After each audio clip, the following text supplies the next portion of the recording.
క్షణక్షణం పోరాటం కణకణం ప్రజాపక్షం జనసైనిక్ న్యూస్ కి స్వాగతం. ముందుగా హెడ్లైన్స్. డ్రగ్స్ ఆంధ్రప్రదేశ్ ఘనత వైఎస్ జగన్దే. దేశంలో డ్రగ్స్ కేర్ ఆఫ్ అడ్రస్ ఏపీనే. కల్తీ మద్యంతో పేదల ఉసురు తీస్తున్న సర్కార్. వైజాగ్ పోర్ట్ డ్రగ్స్ మాఫియా వెనుక వైకాపా. హై క్లాస్ డ్రగ్స్తో యువత భవిత సర్వనాశనం. గేమింగ్ క్యాసినోలతో పెడదారులకు తెర.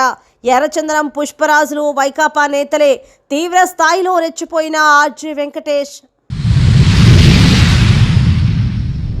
23 స్థానాలకు పడిన 24కు బలంగా పుంజుకుంటున్న టీడీపీ. 40 ఏళ్ల చరిత్రలో ఆటుపోట్లు ఆ పార్టీకి కొత్త కాదు. వైఎస్ఆర్ పార్టీ వ్యక్తి ఆధారిత పార్టీగా గుర్తింపు. ఆ పార్టీలో నాయకులు ఉన్నా పోయినా లెక్కలేదు. జగన్ బాబు అరెస్టు సమయంలో స్పష్టమైన తేడా. తెలుగుదేశం పార్టీ బలానికి గల ప్రత్యేకత ఏంటి? వైఎస్ఆర్సీపీ పార్టీల సీడీని ఆవిష్కరించిన ఎంపీ మిథున్ రెడ్డి మరియు నిస్సార్ అహ్మద్లు. పార్టీ అభ్యర్థుల గెలిపి మనందరి ధ్యేయంగా పనిచేయాలని కోరిన యువ నాయకుడు బి శశాంక్ రెడ్డి. మదనపల్లి అభ్యర్థి గెలుపు కోసం టెక్నాలజీని వినియోగించి గ్రామాన విస్తృత ప్రచారం చేస్తామన్న శశాంక్. రాబో ఎన్నికలలో వైఎస్ఆర్సీపీ మదనపల్లి నియోజకవర్గం అభ్యర్థి నిస్సార్ అహ్మద్ని అత్యంత మెజారిటీతో గెలిపించడమే ధ్యేయమని రాష్ట్ర వైసీపీ నవయువ నేత మాజీ శాసనమండలి సభ్యులు బి నరేష్ కుమార్ రెడ్డి తనయుడు బి శశాంక్ రెడ్డి మదనపల్లి ఓటరు ప్రజానికానికి పిలుపునిచ్చారు. శుక్రవారం సాయంత్రం పెద్దిరెడ్డి మిథున్ రెడ్డి, మాజీ శాసనమండలి సభ్యులు బి నరేష్ కుమార్ రెడ్డి, మాజీ శాసనసభ సభ్యులు దేశాయి తిప్పారెడ్డి మరియు మదనపల్లి వైసీపీ అభ్యర్థి గౌరవ నిస్సార్ అహ్మద్ సమక్షంలో అత్యంత వేడుకగా ప్రచార రథం ఆడియోతో పాటు వీడియో పాటలను ఆవిష్కరించారు. రాబో ఎన్నిక చాలా కీలకమైందని, పార్టీ క్యాడర్ ఐక్యతతో ముందుకు పయనించాలని శశాంక్ కోరారు. ఇందులో భాగంగా ప్రచార వాహనాలను, ఎల్సీడీ ప్రొజెక్టర్ వాహనాన్ని ప్రతి గ్రామంలోకి తీసుకెళ్లి ప్రసారం చేస్తామని శశాంక్ రెడ్డి తెలిపారు. ఈ కార్యక్రమంలో పలువురు వైకాపా నాయకులు పాల్గొన్నారు. టీడీపీకి ఇతర పార్టీలకు చాలా స్పష్టమైన తేడా ఉంది. టీడీపీకి సంస్థాగతంగా నాయకులు ఉన్నారు. సంస్థాగతంగా ఒక వ్యవహారం, పార్టీకి బలమైన కేడర్ ఉంది. వీరు ఎప్పుడు కావాలంటే అప్పుడు మారిపోయే నాయకులు కాదు. అందుకే పార్టీ ఎప్పుడూ లేని విధంగా ఓటమిని చవి చూసిన చంద్రబాబు నాయుడు బలంగా పుంజుకొని 2024 ఎన్నికలకు సిద్ధమయ్యారు. ఇతర పార్టీలను చూసుకుంటే ఈ పరిస్థితి ఉండదు. ఉదాహరణకు వైసీపీ వ్యక్తి ఆధారిత పార్టీ. వైసీపీలో వ్యక్తి జగన్ను బట్టి రాజకీయాలు జరుగుతాయి. కానీ టీడీపీని వ్యక్తి నడిపిస్తారనే తప్ప వ్యక్తి ఆధారంగా పార్టీ లేదు. ఇది చాలా కీలక విషయం. తెలుగువారి ఆత్మగౌరవం అనే నినాదం నుంచి పుట్టుకొచ్చిన పార్టీ టీడీపీ. వైసీపీ ఇలా వచ్చింది కాదు. దానికి ఒక ప్రాతిపదిక లేదు. ఏదో పార్టీ పెట్టారు, సింపతి, వారసత్వం వంటివి కలిసొచ్చి పార్టీ విజయం దక్కించుకుంది. ఇది ఇంతవరకు పరిమితం. రేపు అక్కడ వీరే నాయకులు ఉండాలని వైసీపీ అధినేత కోరుకోవడం లేదు. వారు కూడా ఉండడమా ఉండకపోవడమా అనేది వారి వ్యక్తిగత వ్యవహారం. మొత్తంగా అంటిపెట్టుకొని ఉండమనే సిద్ధాంతం వైసీపీకి లేదు. ఈ రకంగా పోల్చుకున్నప్పుడు టీడీపీ డిఫరెంట్ పందాలో ముందుకు సాగుతోంది. ఇక్కడ పార్టీకి కార్యకర్తలు, నాయకులే బలం. జగన్ను అరెస్ట్ చేసినప్పుడు ఆయన కుటుంబం మాత్రమే బయటకు వచ్చింది, ఆందోళన చేసింది. రాష్ట్ర వ్యాప్తంగా క్యాడర్ ఎక్కడా బయటకు రాలేదు. కానీ టీడీపీ అధినేతగా ఉన్న చంద్రబాబును అరెస్ట్ చేసినప్పుడు మాత్రం క్యాడర్ కదిలింది. ఉద్యమం అంటే ఊపు తెచ్చింది. రాష్ట్ర వ్యాప్తంగా నిరసన వ్యక్తం చేసింది. నిరాహార దీక్షలు కూడా చేపట్టింది. కట్ చేస్తే టికెట్లు పంపకాలు చేయాల్సి వచ్చిన వేళ చంద్రబాబు వీటిని పరిగణలోకి తీసుకోలేకపోతున్నారనే వాదన బలంగా వినిపిస్తోంది. కనీసం టికెట్ ఉందో లేదో కూడా చెప్పలేకపోతున్నారు. ఇస్తారో ఇవ్వరో, ఇవ్వలేకపోతే ఏం చేస్తారో కూడా చెప్పడం లేదు. ఇది ఇప్పుడు పార్టీకి తీవ్ర ఇబ్బందిగా మారింది. చంద్రబాబు ఆధారంగా అయితే ఎన్నికలు జరగవు. క్షేత్రస్థాయిలో కార్యకర్తలు, నాయకుల ఆధారంగానే ఎన్నికలు జరుగుతాయి. కాబట్టి ఇలా చేసుకుంటే రేపు నిలబడేదెవరో? వైసీపీలో ఉన్న లెక్కలు టీడీపీకి ఎప్పటికీ వర్తించవనే విషయాన్ని చంద్రబాబు గుర్తించాలి. ఏపీని డ్రగ్స్ క్యాపిటల్ గా మార్చేసిన వైసీపీ. దేశంలో గంజాయి డ్రగ్స్ ఎక్కడ పట్టుబడ్డా దాని మూలాలు ఆంధ్రప్రదేశ్ లోనే. ఇన్నాళ్లు కల్తీ మద్యంతో ప్రజల ఇళ్లు, ఒళ్లు, ప్రాణాలతో చెలగాటమాడిన పాలక ప్రభుత్వం ఇప్పుడు డ్రగ్స్ తో కూడా యువతను నాశనం చేస్తోందని టీడీపీ రాజంపేట పార్లమెంట్ అధికార ప్రతినిధి ఆర్జే వెంకటేష్ తీవ్ర స్థాయిలో ఆగ్రహం వ్యక్తపరిచారు. దేశంలో ఎక్కడ డ్రగ్స్ పట్టుబడినా దాని మూలాలు ఆంధ్రప్రదేశ్లో బయటపడడం, అందులోనూ వైసీపీ వారితో లింకులు ఉండడం సర్వసాధారణమైందని టీడీపీ రాజంపేట పార్లమెంటు అధికార ప్రతినిధి ఆర్జే వెంకటేష్ ఆరోపించారు. ఇటీవల వైజాగ్ పోర్టులో పట్టుబడిన వేల కోట్ల రూపాయల విలువైన డ్రగ్స్ వైసీపీ లింకులపై విలేకరుల సమావేశంలో తీవ్ర స్థాయిలో విమర్శలు గుప్పించారు. విశాఖను క్యాపిటల్ సిటీగా మారుస్తానన్న CM Jaganmohan Reddy drug capital గా మార్చేశారన్నారు. సంధ్య, ఆక్వా, ఫార్మా వారికి వైసీపీ వారికి ఉన్న లింకు ఏమిటని ప్రశ్నించారు. సంధ్య, ఆక్వాతో సంబంధం ఉన్న వీరభద్రరావు సోదరుడు కోనం పూర్ణచంద్రరావు ప్రకాశం జిల్లా నాగులుప్పలపాడు వైసీపీ సీనియర్ నేత అని, ఇతనికి విజయసాయిరెడ్డితో సన్నిహిత సంబంధాలు ఉన్నాయని ఆర్జే విమర్శించారు. ఓ కంటైనర్లో మార్ఫిన్, కొకైన్, హెరాయిన్, యాంపటేమిన్, మెస్కిలన్ వంటి భయంకరమైన మత్తు పదార్థాలు ఉన్నాయని సిబిఐ తన నివేదికలో పేర్కొందన్నారు. ప్రస్తుతం ఏకంగా 50,000 కోట్ల విలువైన డ్రగ్స్ ఉన్నాయని సిబిఐ తన నివేదికలో తెలియజేయడం చూస్తుంటే దేశంలో ఎక్కడ గంజాయి పట్టుబడినా దాని మూలాలు ఏపీలోనే దొరుకుతున్నాయని స్పష్టమవుతుందన్నారు. బ్రెజిల్ నుంచి మత్తు పదార్థాలు దిగుమతి చేస్తున్నారని తెలిసే సీఎం జగన్మోహన్ రెడ్డి తన అధికారులను పంపారా అని ప్రశ్నించారు. కల్తీ మద్యం మాఫియాతో ఇన్నాళ్ళు ప్రజల ఒళ్ళు, ఇళ్ళు, ప్రాణాలు నాశనం చేశారని, ఇప్పుడు గంజాయి డ్రగ్స్తో యువతను సర్వనాశనం చేస్తున్నారని ఆవేదన వ్యక్తం చేశారు. జగన్ రెడ్డి దోపిడీని యువత ప్రశ్నించకుండా, నిలదీయకుండా ఉండడం కోసం వారిని మత్తులో దించి గేమింగ్, క్యాసినోతో రాష్ట్రాన్ని లూటీ చేసేందుకు జగన్ ప్రయత్నిస్తున్నాడన్నారు.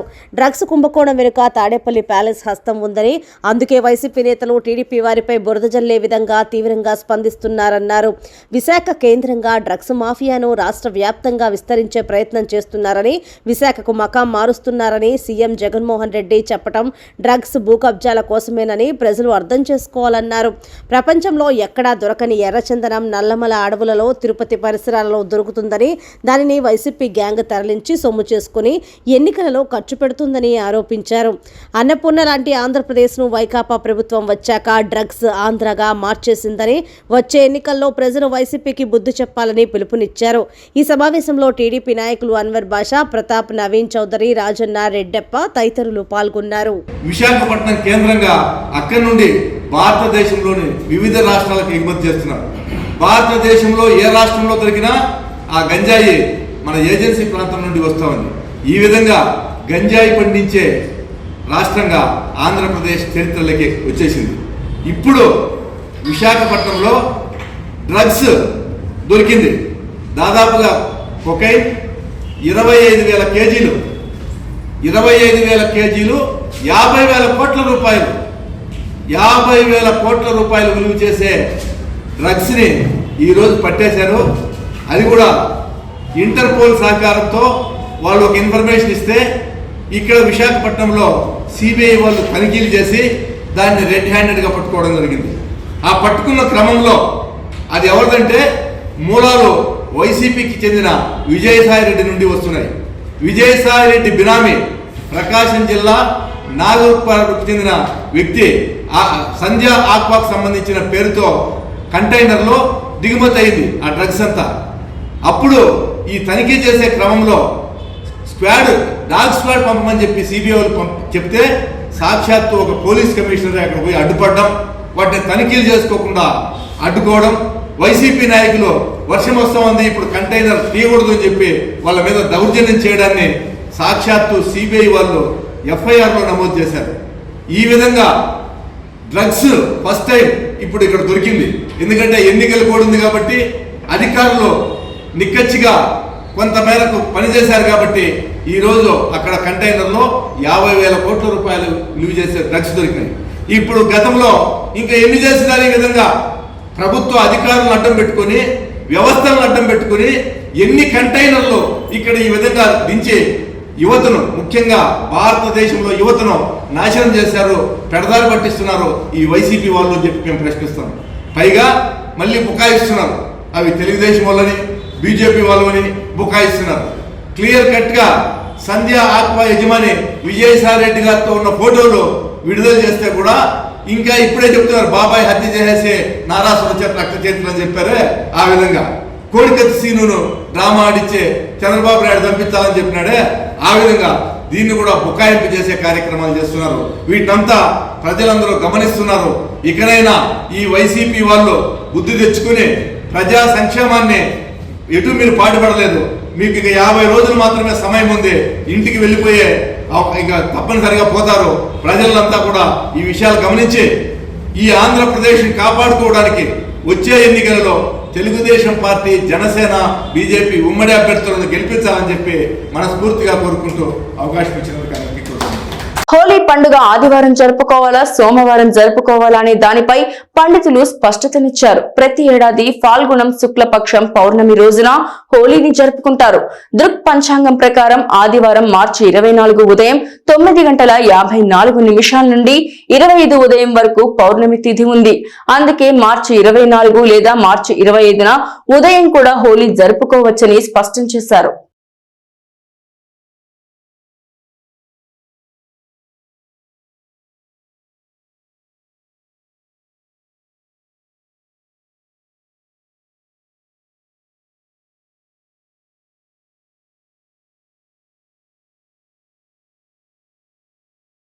తరతరాలుగా సామాజికంగా, ఆర్థికంగా అభివృద్ధికి నోచుకోక ఎంతో వెనుకబడి ఉన్న జాతి వాల్మీకి జాతి.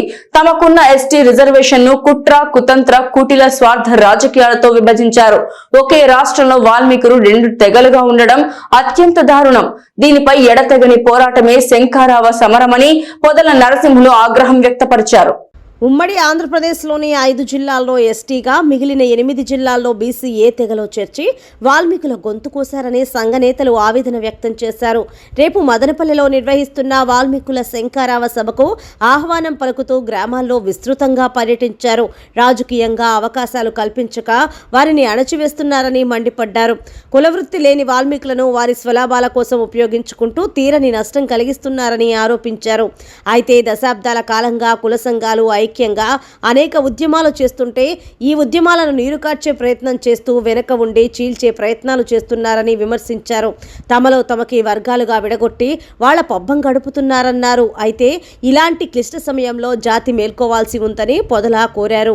తమ విలువ తెలుసుకుని కుట్ర రాజకీయాలని ఐక్యతతో తిప్పికొట్టాలని పిలుపునిచ్చారు. రేపు జరగబోవు వాల్మీకి శంఖారావ సభను జయప్రదం చేయాలని, ప్రతి ఒక్క వాల్మీకి హాజరు అయ్యి తమ యొక్క సలహాలు, సూచనలు ఇచ్చి ఉద్యమంలో భాగస్వామ్యులు కావాలని కోరుకుంటున్నామని వారు తెలిపారు.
దాత్రి ఫౌండేషన్ ఈ పేరే నేడు మదనపల్లి సేవా రంగంలో అందరి మన్ననను అందుకుంటోంది. సంస్థ వ్యవస్థాపకురాలు స్వాతి చక్రపాణి సింప్లిసిటీకి నిలువెత్తు నిదర్శనంగా కనపడుతూ తన పని తాను చేసుకుపోతున్నారు. ఎక్కడ తమ అవసరం ఉన్నా తానున్నానంటూ చేయూతనిస్తూ దాత్రి సంస్థ ఖ్యాతిని ఇనుమడింపచేస్తున్నారు. ఈ నేపథ్యంలో శనివారం మదనపల్లి శివారు ప్రాంతమైనటువంటి అమ్మచెరువు మిట్టలో ఉంటున్న రమణమ్మ అనే వ్యక్తికి షుగర్ కారణంగా ఒక కాలు, మోకాలు కింది భాగం వరకు తీసివేయడం జరిగింది. మరొక కాలికి కూడా పుండు కాగా చికిత్స చేయించుకుంటున్నారు. భర్తకి కూడా ఆరోగ్యం సరిగా లేనందున వయసు మీరడంతో ఇల్లు గడపడానికి ఇబ్బందిగా ఉన్న తరుణంలో దాత్రి ఫౌండేషన్ వాలంటీర్స్ ద్వారా తెలుసుకుని సిడ్స్ స్వచ్ఛంద సంస్థ మరియు దాత్రి ఫౌండేషన్ సంయుక్త ఆధ్వర్యంలో 5,000 రూపాయలకు నెలసరి నిత్యావసర సరుకుల్ని బియ్యం బస్తాని అందించడం జరిగింది. అలాగే వారికి కాలును పెట్టించడానికి మరియు ఆర్థిక భరోసాని అందివ్వడానికి తమ వంతు సహకారాన్ని అందిస్తామని స్వాతి చెప్పారు. ఎమ్మెల్యే ఎంపీ అభ్యర్థులతో శనివారం చంద్రబాబు వర్క్ షాప్ నిర్వహించారు.